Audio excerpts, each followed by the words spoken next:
இன்னைக்கு முஸ்லிம்கள் மத்தியில் நல்லா படித்து சம்பாதிக்க தெரிஞ்ச அளவுக்கு செல்வத்தை சரியாக கையாள தெரியலையே ஏன்?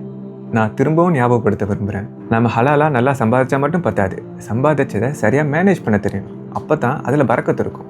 ஆனால் நிறையா காசு வரும்போது தான் நாம் கண்மூடித்தனமாக செலவு செய்கிறோம், அகலக்கால் வைக்கிறோம் இல்லையா? சொல்லப்போனால் கடன் வாங்குறதுல நம்ம முந்தைய தலைமுறையை விட ரொம்ப மோசமாக இருக்கும். மேலும் முதலீடு செஞ்சு சொத்து சேர்க்கறதுல பின்தங்கி இருக்கோம். இப்படி இருக்கும்போது அதிகமாக சம்பாதிச்சு என்ன பிரயோஜனம்? கொஞ்சம் யோசிச்சு பாருங்க. நாம காலம் போக போக நன்மையை அதிகமாக சம்பாதிக்கிறோமா இல்லை பாவத்தை அதிகமாக சம்பாதிக்கிறோமா? குறிப்பாக பொருளாதார விஷயங்கள்ல தான் நாம் அதிகமாக தவறு செய்கிறோம், ஆனால் அதை உணராமலே இருக்கோம். இந்த நிலைமையில நாம் ஒரு சமூகமாக முன்னேறி இருக்கோம்னு எப்படி சொல்ல முடியும்? யோசிச்சு பார்த்தா இதுக்கெல்லாம் மூல காரணம் அறியாமை தான். ஏன்னா நம்ம உலக கல்விக்கு கொடுக்கக்கூடிய முக்கியத்துவத்தில் கால்வாசியை கூட மார்க்க கல்விக்கு கொடுக்கறது இல்லையே.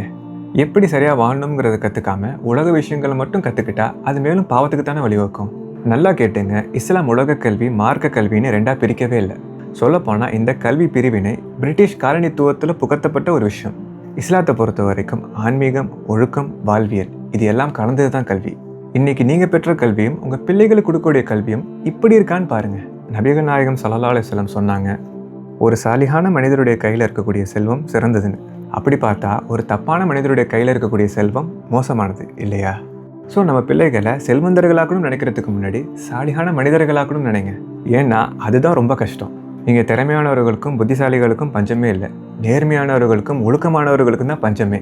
எனவே கல்வி விஷயத்தில் முஸ்லிம்கள் மத்தியில் பெரிய மாற்றம் வர வேண்டியது இருக்குது. உங்களுக்கு புரிஞ்சிருக்கும் நம்புகிறேன். இன்ஷா அல்லாஹ் மீண்டும் சந்திப்போம்.